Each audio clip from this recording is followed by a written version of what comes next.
Baiklah saudara, kita sekarang sampai pada topik terakhir atau pembicaraan terakhir dari seri gen rangkai pindah silang dan peta kromosom, yaitu koefisien koinsiden, interferensi, dan uji alilisme. Oh, ini kelebihannya. Jadi ini kita sudah sampai ke koefisien koinsiden. Nah, koefisien koinsiden adalah suatu koefisien yang menunjukkan besar kemungkinan terjadinya pindah silang ganda. Disingkat PSG ya.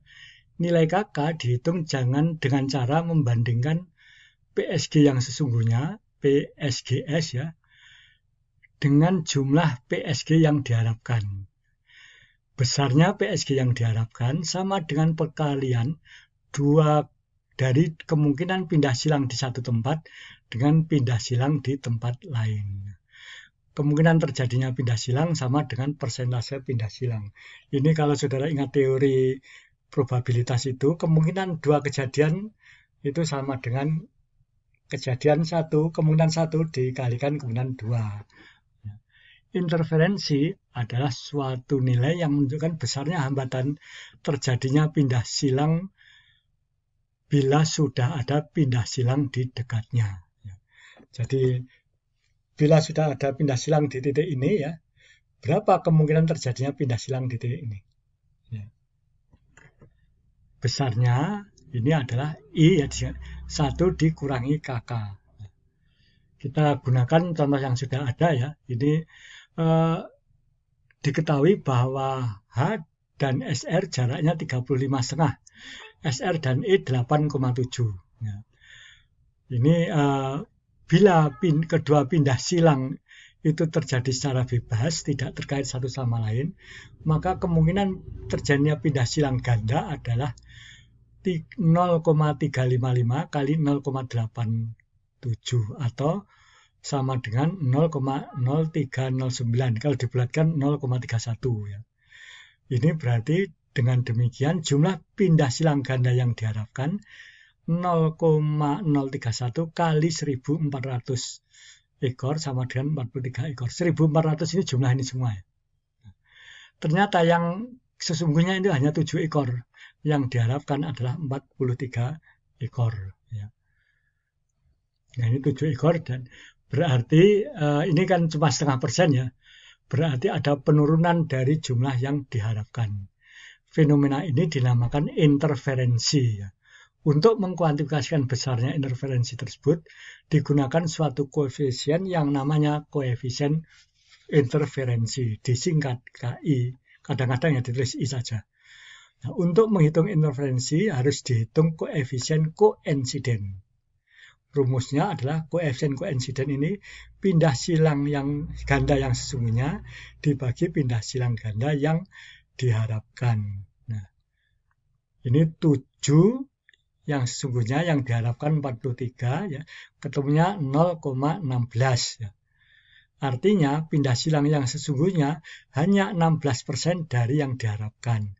Berarti ada hambatan sebesar 1 dikurangi 0,16 sama dengan 0,84. Apabila terjadi pindah silang yang sesungguhnya sama dengan yang diharapkan, berarti KK akan sama dengan 1. Sehingga KI sama dengan 0. Artinya tidak ada hambatan sama sekali. Atau tidak terjadi interferensi. Karena yang diharapkan dan yang sesungguhnya sama. Bila jumlah pindah silang yang sesungguhnya ini sangat kecil atau tidak ada, sehingga KK sama dengan 0, maka nilai KA akan sama dengan 1. KI ya, KI. Nilai koefisien interferensi akan sama dengan 1. Dalam hal ini ada hambatan atau interferensi lengkap, sehingga tidak terjadi pindah silang ganda. Koefisien interferensi dapat negatif atau positif. Nah, kalau pindah silangnya sesungguhnya lebih besar dari yang diharapkan, maka nilai KI akan negatif. Hal ini dapat terjadi bila suatu segmen terjadi lebih dari 2 pindah silang ganda. Jadi pindah silangnya banyak ya. Kalau KI-nya positif ini banyak dijumpai pada organisme eukariota ya.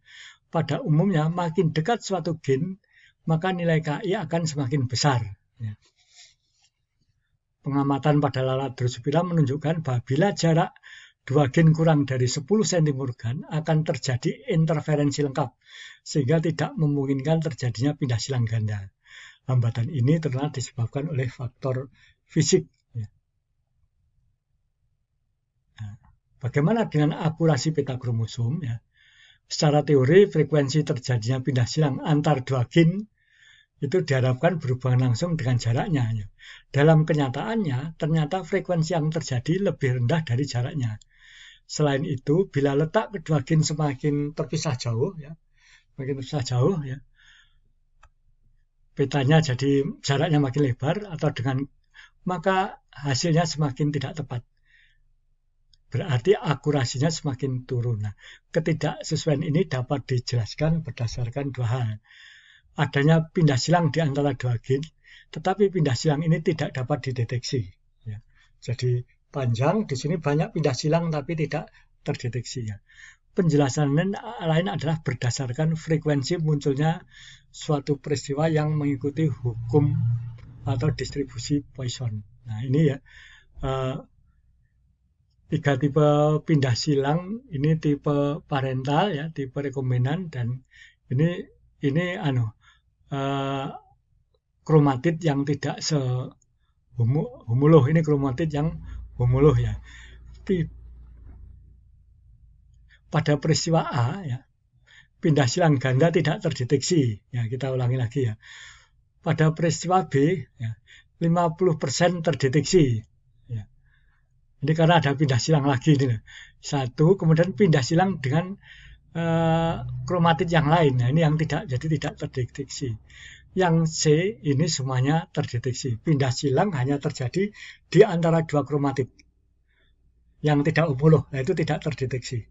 Ini yang B 3 kromatid ini 1, 2, dan 3 itu tidak terdeteksi. Ya. Nah, distribusi Poisson dan pindah silang. Distribusi Poisson adalah suatu fungsi matematik untuk menghitung besarnya kemungkinan dari setiap kejadian pada suatu set pengamatan. Dalam hubungannya dengan pindah silang ini, berapa kemungkinannya terjadi pindah silang antar 2 gen dengan jarak tertentu. Pindah silang ini melibatkan 4 kromatid dari 2 kromosom, ya, sepasang kromosom, ya.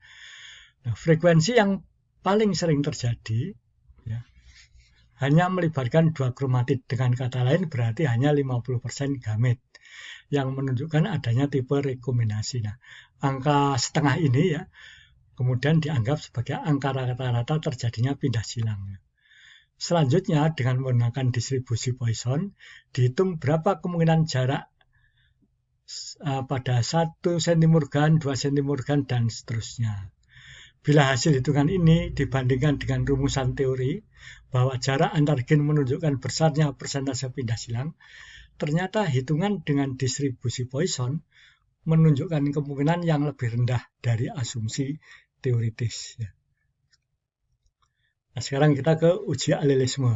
Nah, fungsi uji alelisme, ya, adalah untuk mengetahui apakah 2 gen yang letaknya saling berdekatan merupakan satu anggota sistem gen atau bukan. Jadi ada 2 gen dipetakan, letaknya kok berdekatan sekali.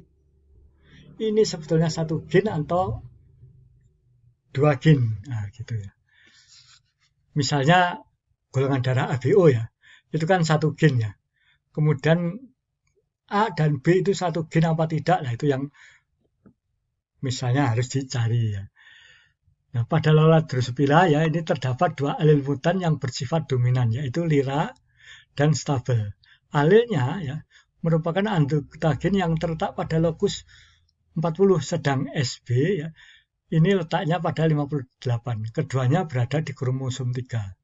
Selain itu, pada kromosom tersebut juga dijumpai alel mutan yang bersifat resesif, ya, yang menyebabkan mata berwarna merah, ya, yaitu alel BR. Nah, suatu peta kromosom dibuat untuk menentukan posisi mutan BR dengan cara mengawinkan lalat betina heterozigot untuk ketiga mutasi tersebut dengan lalat jantan homozigot resesif. Ya. Fenotip pada keturunannya adalah seperti ini. 400 ini tentu tipe parental ya. Dan ini pindah silang ganda ya. Urutannya ya pada data tidak sesuai jika harus diurutkan lagi. Tapi jarak antar gennya kemudian diketahui sudah LIBR 4 dan BRSB 14. Nah, hasilnya itu seperti ini ya. Kenyataannya. Karena posisi BR antara LI dan SB, maka posisi BR ada pada lokus 44. Namun pada lokus tersebut terdapat pada alil gen yang sudah diketahui sebelumnya, yaitu scarlet, salah satu bentuk warna ya, mata ya. Nah, pertanyaannya apakah BR dan scarlet ini ya merupakan satu sistem gen dengan banyak alil, jadi multiple alil ya, alil ganda ya. Ataukah sistem gen yang berbeda tetapi letaknya sangat berdekatan sekali. Nah, hipotesis yang diajukan adalah BR alel dari SC, misalnya gini ya. Dilakukan perkawinan antara homozigot BR-BR dengan lalat SC-SC. Nah, jadi bila kedua mutan tersebut merupakan anggota gen yang sama, maka keturunannya akan memiliki warna merah mutan sebab enzim yang digunakan untuk menghasilkan warna merah normal, merah bata tidak lengkap. Dan kedua jenis tidak saling melengkapi. Tetapi bila ternyata keturunannya menunjukkan warna merah bata, berarti alil mutan tersebut merupakan suatu gen yang berbeda dan dapat saling melengkapi. Demikianlah saudara sekalian penjelasan tentang gen kerangkai pindah silang dan peta kromosom. Ada koefisien koinsiden dan juga uji alelisme. Dengan demikian, berakhirlah pembicaraan kita mengenai uji alelisme. Dan dengan ini maka berakhir pula kuliah kita dengan topik gen rangkai dan peta kromosom. Kita akan melanjutkan dengan pembahasan tentang sistem pewarisan lainnya. Terima kasih atas perhatian saudara dan mohon maaf bila ada kekurangan atau hal-hal yang tidak berkenan. Wassalamualaikum warahmatullahi wabarakatuh.